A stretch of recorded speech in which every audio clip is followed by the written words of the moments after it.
안녕하세요, 라뮤나입니다. 오늘은 미국 증시에 대한 이야기를 한번 해보고자 합니다. 여러분들은 지금 미국 주식을 보고 있으시다면, 아니 하고 있으시다면 어떻게 생각을 하고 있으실까요?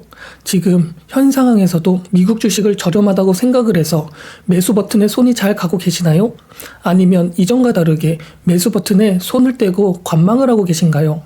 저 같은 경우에는 지금 현 상황을 미국 주식의 매수 버튼에 손이 잘 안 가고 지켜보고 있는 상황입니다. 이것은 아마 저뿐만의 이야기가 아니라 대부분 미국 주식을 보고 있는 혹은 하고 있는 사람들의 대부분의 생각일 것입니다. 그만큼 지금 미국 주식이 많이 올라 있는 상황에 있으며 미국과 여러 나라들과의 비교를 한다고 해도 달러의 가치는 월등하게 많이 올라 있으며 누구나 미국에 돈이 쏠리고 있다는 것도 다 느끼고 계실 것입니다.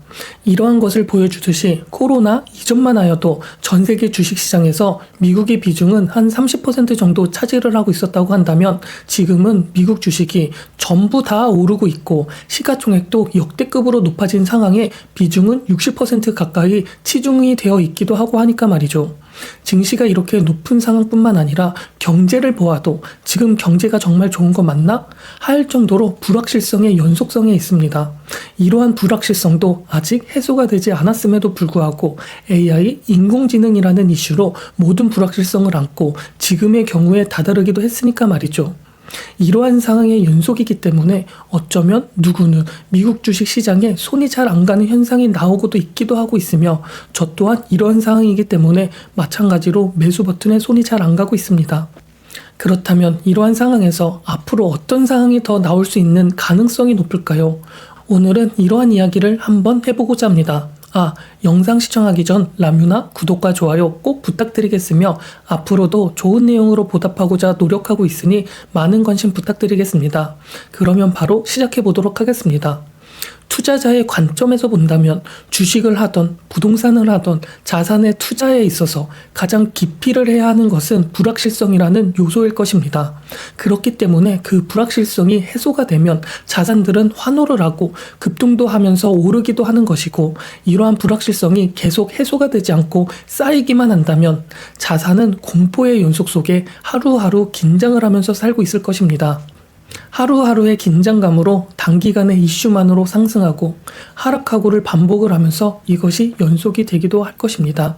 그렇게 지금 미국 주식에 투자함에 있어서 투자자들은 지금 어떤 불확실성을 안고 주가가 오르고 있는지 확인할 필요도 있는 것입니다.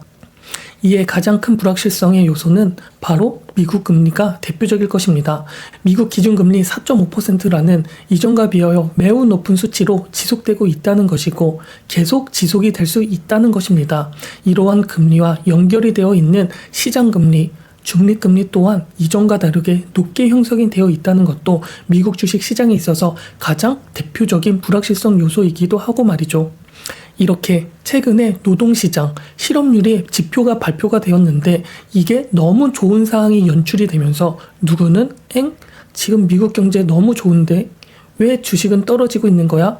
라고 생각도 할 수 있는 것이며 누구는 미국 금리가 4.5%임에도 이렇게 경제가 좋을 수 있나?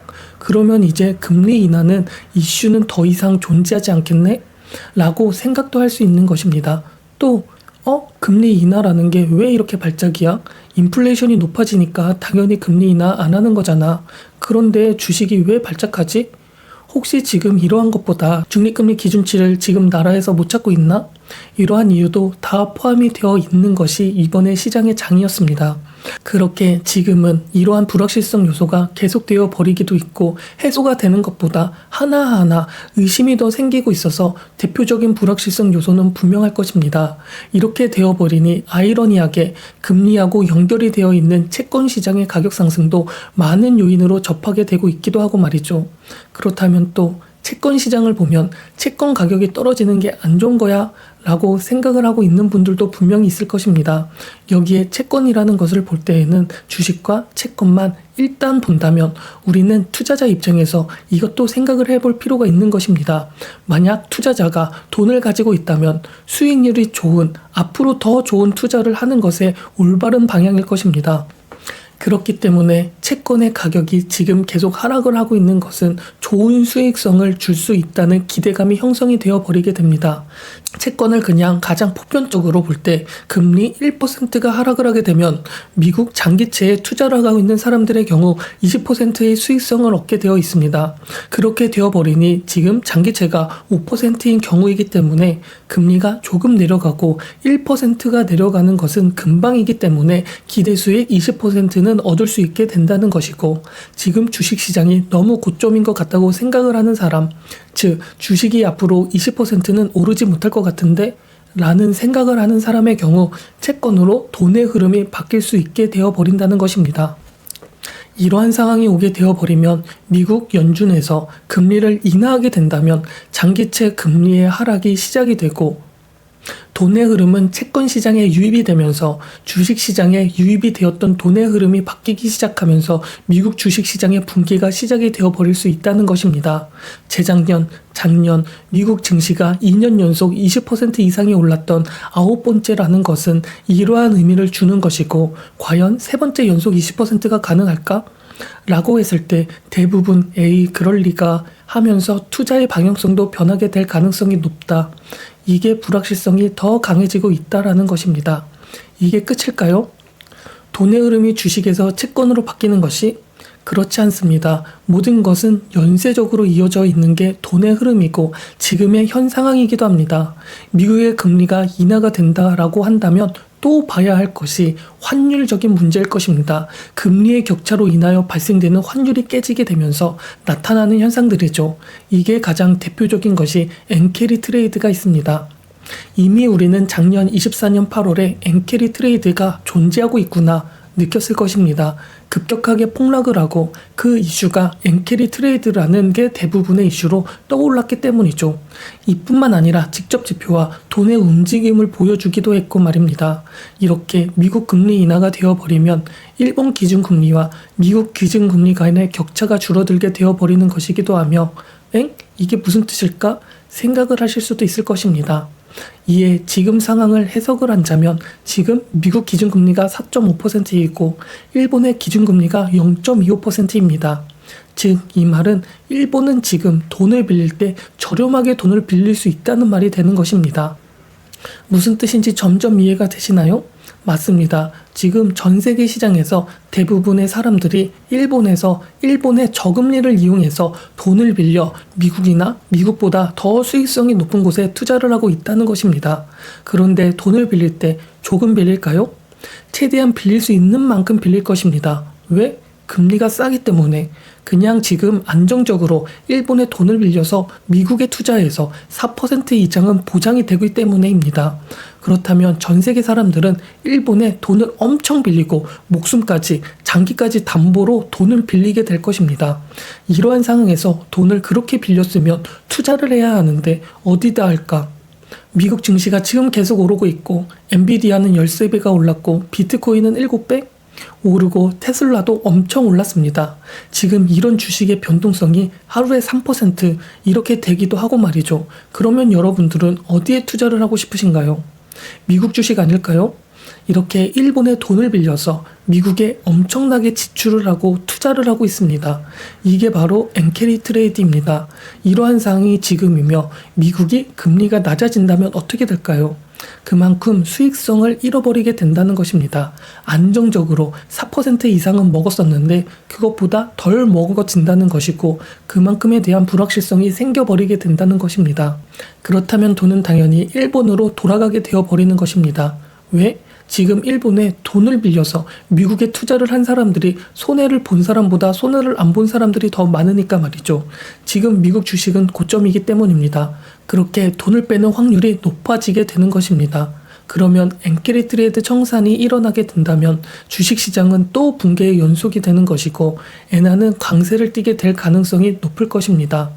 그리고 하나 더 있습니다. 일본도 금리를 인상시킬 가능성이 점점 높아지고 있다는 것입니다.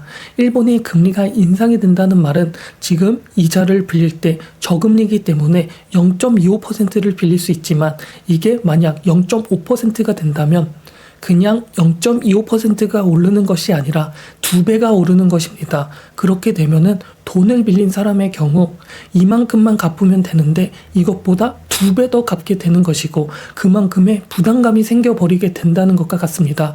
그러면 돈을 영끌해서 장기 팔아서 목숨을 담보로 빌렸는데 그렇게 해서 빌린 돈의 이자율이 0.25%였는데 그거의 2배가 된다면 엄청나게 어마무시한 돈으로 바뀔 수가 있다는 것입니다. 그러면은 돈을 빌린 사람은 엄청난 부담감을 가지고 있기 때문에 투자를 함에 있어서 지금 전부 다 고점이기 때문에 투자해서 손실은 보지 않았기 때문에 투자금을 뺄 가능성이 높다는 것입니다. 그렇게 그러면 어떻게 될까요? 이것도 주식의 붕괴가 일어나는 시점이 될 것입니다. 그러면 엔크리 트레이드 청산이 일어나면서 주식시장은 또 붕괴의 연속이 있고 엔화는 강세를 띠게 될 가능성이 높을 것입니다. 이러면서 채권시장에 돈이 유입이 되어 버리기도 하고 말이죠. 이게 다일까요? 지금 누가 생각을 해도 고물가, 고금리 시대에 도래했다라고 생각을 하고 있을 것입니다. 왜? 우리는 기준금리 1%대에 살았었는데 지금 미국은 4.5%이기 때문이기도 하죠. 이뿐만 아니라 이전부터 형성이 되었던 중립금리 또한 코로나 이후 돈을 너무 풀게 되고 물가가 오르면서 중립금리도 높아졌다는 것은 누구나 알고 있는 사실일 겁니다. 그렇게 지금은 고물가, 고금리 시대가 되었고 고금리 시대가 되었다면 이에 미국 내부에서는 많은 고통을 겪고 있기도 하고 있을 것입니다. 단지 이슈가 적고 아직 작은 트리거로 만들어질 뿐이죠. 이러한 것들을 증명하듯 지금 미국의 경우 파산의 건수도 급등을 하고 있으며 소비자 대출이나 상업용 부동산 대출 쪽에 있어서 대출 연체율도 급등을 하고 있다는 것을 지표로 보면 알려주고 있기도 하고 있습니다. 이게 지금 가장 큰 불확실성의 연쇄작용일 것입니다. 하지만 어쩌면 이것은 금리 인하가 되었을 때 금리 인하를 한다라고 했을 때 나오는 시나리오입니다. 하지만 지금 금리 인하는 계속 지연이 될 것이고 이에 따른 고금리 시대가 도래가 되면서 미국 내부에서 미국 내수에서 많은 타격을 가하기도 할 것입니다. 금리가 낮았을 때보다 금리가 높았을 때 경제에 있어서 좋은 시너지를 얻는 것보다 좋지 않은 시너지를 얻을 가능성이 더 크기 때문이죠. 그렇게 또 여기에서 오는 불확실성은 더 커질 수밖에 없게 되고 있습니다. 그런 상황에 세상은 혼자 살고 있는 것이 아니기 때문에 다른 나라들의 경제도 같이 신경을 써서 다른 나라의 경제가 좋지 않으면 그게 암세포처럼 우리 경제에 붙어서 같이 암을 유발시켜 버릴 수도 있게 되는 것이 경제이기 때문에 지금처럼 다른 나라의 경제 상황이 좋지 않다는 것은 미국 시장을 보더라도 그렇게 좋은 상황이 아닌 것이 더 펼쳐질 가능성이 높다는 것이고 그렇게 지금의 현 상황에서 어떤 시나리오를 쓰던 오르는 경우의 수는 점점 줄어들 수밖에 없게 된다는 것입니다. 또 1월에는 미국 금리 결정과 일본 금리 결정이라는 이슈가 있어 미국 주식시장의 변동성이 커질 가능성이 있으며 미국 대통령 임기 시작도 1월 20일에 시작이 되니 그 이후 민주당에서 공화당으로 교체가 되면서 얻게 되는 불확실성 또한 증시에 영향을 줄 가능성이 높을 것입니다. 이러한 것들을 한번 참고를 해서 지금 경제가 정말 이런가? 이거 아닌 것 같은데 하면 이러한 것들을 본인 스스로 찾아내면서 어떤 식으로 어떤 방향으로 어떻게 경제가 흘러갈 것인지 예측을 하고 예상을 하고 예방을 하는 습관은 무조건 가졌으면 좋겠습니다.